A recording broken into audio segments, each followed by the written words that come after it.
గుణం లేనివాడు పొలం గొడుగు పడతాడు అని గుర్రం జాషువా గారు కొంతమంది ఎదవలను చూసి దృష్టిలో పెట్టుకుని అని ఉంటారు. ఆయన అలాంటి ఎదవల్లో కొంతమంది మనకి తారసపడతానే ఉంటారు. సోషల్ మీడియాలో చూస్తానే ఉన్నాం. మరి ఇలాంటి రాతలు రాసేవాడిని ఏమంటారో కామెంట్ రూపంలో తెలియజేయండి. ఉభయ సభల్లో అమరావతి చట్టబద్ధత చేసుకున్న తరుణంలో మాజీ ఎంపీ విజయసాయిరెడ్డి ఆయన బయోలో అన్ని ఫార్మర్ అని పెట్టుకున్నాడు. మనిషి ఫార్మర్ అయిపోయాడు. జగన్ రెడ్డి ఈడ్చి తంతే బయటపడ్డాడు.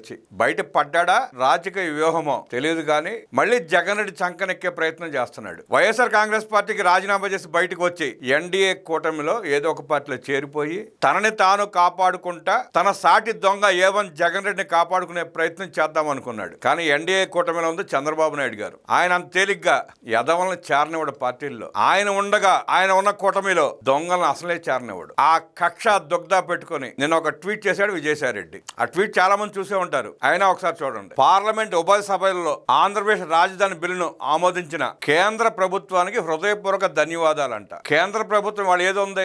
ఎన్డీఏ ప్రభుత్వం ఉంది. ఎన్డీఏలో భాగస్వాములు ఎవరు? బీజేపీ, జనసేన, టీడీపీ వగేరా వగేరా. అంతే కదా విజయసాయి రెడ్డి? ఆ సంగతి నీకు తెలుసుగా. మరి కేంద్ర ప్రభుత్వం ఎందుకు ఎన్డీఏ ప్రభుత్వం అనొచ్చుగా నువ్వు? అంటాక నీకు మాట రాలా. అంటే చంద్రబాబు నాయుడు గారికి పవన్ కళ్యాణ్ గారికి ధన్యవాదాలు చెప్పడం ఇష్టం లేక కేంద్ర ప్రభుత్వాన్ని తేల్చేసే ప్రయత్నం చేశాడు. నువ్వు తేల్చేస్తే ఆగుద్దే ఏంటి? గొట్టంగాళ్ళు చాలా మంది ఉంటారు విజయసాయి రెడ్డి. ప్రతి గొట్టంగాన్ని పట్టించుకోవాల్సిన అవసరం ఎవరికి లేదు. ఆ గొట్టాన్ని నువ్వు. అదే సమయంలో రాష్ట్రంలో అధికారంలో ఉన్న తెలుగుదేశం పార్టీ, రాష్ట్రంలో కూటమి ప్రభుత్వం అధికారంలో ఉంది, ఎన్డీఏ ప్రభుత్వం నడుస్తా ఉంది. తెలుగుదేశం పార్టీకి ఒక సూచన అంట. నువ్వు ఇచ్చిన సూచనలు సలహాలు పట్టుకునే రాజశేఖర రెడ్డి ఏమైపోయాడు అందరూ చూశారు. నువ్వు ఇచ్చిన బొక్కలో సూచనలు పట్టుకునే జగన్ రెడ్డి 16 నెలలు జైల్లో గడిపి వచ్చి రాష్ట్రాన్ని లూటీ చేసి లక్షల కోట్ల దోచుకున్న సంగతి అందరికి తెలుసు. నీ సూచనలు ఎవరికి కావాలి? బోర్డు సూచన అంటున్నారు వాళ్ళ ఆంధ్రప్రదేశ్ ప్రజలు. మీరు కట్టేది అమరావతి తప్ప అమరావతి కడుతున్నారు. లేకపోతే నీ రాజశేఖర రెడ్డికి మళ్ళీ పులివెందుల ప్యాలెస్లు కట్టుకున్నారా? లేకపోతే నీ తొత్తు జగన్ రెడ్డికి మళ్ళీ ఋషిగొండకు గుండు కొట్టి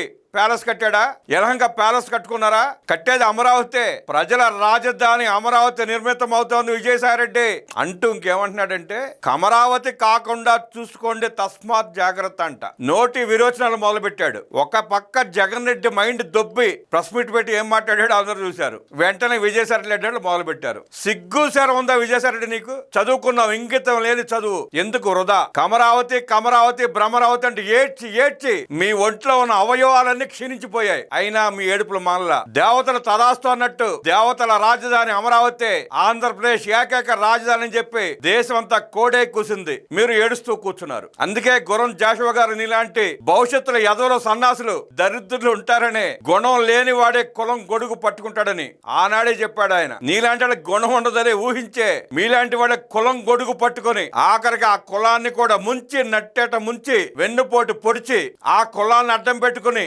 మీలాంటి దొంగల మూట దోచుకుంటుందని ఊహించే ఆయన ఆనాడే చెప్పాడు. నువ్వు ఏడుస్తున్నట్టు, మీ మంది ఏడుస్తున్నట్టు అది అమరావతి కాదు, 5.5 కోట్ల ఆంధ్రుల కలల రాజధాని అమరావతి. నాడు ఇంద్రుడు పాలించిన అమరావతి, నేడు చంద్రబాబు పాలిస్తున్న అమరావతి. మీరు ఎంత ఏడ్చినా, కంట రక్త కన్నీరు కాచినా, మీ తలకాయలు నేలకేసి కొట్టుకున్న ఆ అమరావతిని పాలించేది చంద్రబాబు నాయుడే. అమరావతికి కులాన్ని అంటగట్టి రాష్ట్రంలో ఉన్న మిగతా కులాలను ఎగదోసి రాజకీయ లబ్ధి పొందుదామని ఎదవలు దరిద్రులు చేసిన కుట్రలు అనేకం. విఘ్నత కలిగిన ప్రజలకు తెలుసు ఎవరు ఏంటనేది. వీళ్ళు పడి ఏడుస్తున్నట్టు ఆ అమరావతి ప్రాంతంలో, ఆ చుట్టుపక్కల నియోజకవర్గాల్లో, ఆ 29 గ్రామాల్లో వీళ్ళు ఏడుస్తున్న కులం శాతం వాళ్ళు ఉన్నది 18%. విజయసాయి రెడ్డి, జగన్మోహన్ రెడ్డి, సజ్జల రామకృష్ణారెడ్డి, భూమన కరుణాకర్ రెడ్డి, చెవిరెడ్డి భాస్కర్ రెడ్డి, పెద్దిరెడ్డి రామచంద్రారెడ్డి, అవినాష్ రెడ్డి వీళ్ళ కులం 20%కి పైగా ఉంది. జగన్ రెడ్డి పొద్దున్న లెగిస్తే ఏడుస్తూ ఉంటాడు ఒక సామాజిక వర్గం మీద,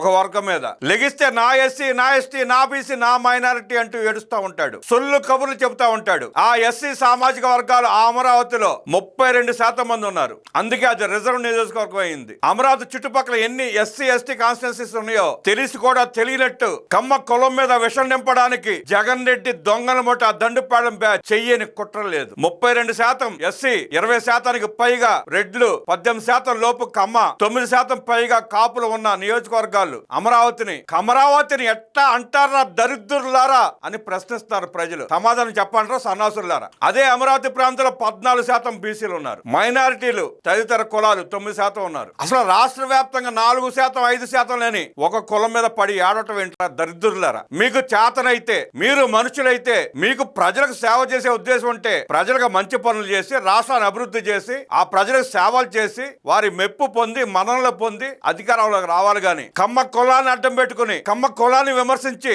ఎన్ని రోజులు ఎంగిలి మెతుకులు తింటారా వెదవల్లారా అని ప్రశ్నిస్తున్నారు ప్రజలు. సమాధానం చెప్పండి. 5 ఏళ్లు నరకం చూపించారు అమరావతికి. 85% ఇతర సామాజిక వర్గాలు ఉన్న అమరావతిని సర్వనాశనం చేశారు, భ్రష్టు పట్టించారు. ఇంకెన్నాళ్ళు ఏడుస్తారు రా కులం మీద పడి? మీరు చేసిన దోపిడీలు, దొంగతనాలు, దారుణాలు, మారణాలు, లూటీలు వీటిని కప్పిపుచ్చుకోవడానికి ఒక కులం పేరెత్తి ఆ కులం చుట్టూ రాజకీయాన్ని తిప్పి ప్రజల దృష్టిని మళ్లించి మీరు తప్పించుకుందాం అనుకుంటే చట్టం చేతులు చాలా పొడవైన. విజయసాయి రెడ్డి, జగన్ రెడ్డి గుర్తుంచుకోండి, దొంగ ఎప్పటికీ తప్పించుకోలేడు. కులం మీద పడి ఏడవటం ఆపండి. మీరు చేసిన తప్పులకి, దొంగతనాలకి సాష్టాంగపడి 5.5 కోట్ల మంది కాళ్ళ మీద పడి క్షమాపణ కోరి ప్రాయశ్చిత్తం పొందండి. బుద్ధి లేని మాటలు, గడ్డి తినే మాటలు కట్టి పెట్టి విజయసాయి రెడ్డి